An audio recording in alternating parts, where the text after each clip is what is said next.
তিনি খুবস রুটি খেতে পছন্দ করতেন, তিনি খাল ভিনেগার সিরকা খেতে পছন্দ করতেন, তিনি খাসির বাজুর গোশত সিনার গোশত খেতে পছন্দ করতেন। বিশ্বনবী লাউ খেতে পছন্দ করতেন। লাউ খান তো নাকি কোন স্বাদের লাউ? বানাইলো মোরে, আগা খাইলাম ডোগা খাইলাম, এগুলো বললেন না। বিসমিল্লাহ বলে খাবেন, খাওয়ার পরে কি পড়বেন? আলহামদুলিল্লাহ। লাউ খেতেন বিশ্বনবী। মাশরুম খেতেন। মাশরুম চিনেন?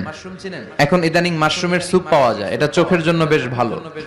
মাশরুম খেতেন, শশা খেতেন, তরমুজ খেতেন, কালিজিরা খেতেন, আজোয়া নামে একটা খেজুর খেতেন স্পেশাল। বিশ্বনবী বলেন মদিনার আজোয়া খেজুর যদি কেউ প্রতিদিন সকালে 7টা খায়, ওই দিন কোনো সাপে কামড় দিল বিষে ধরবে না,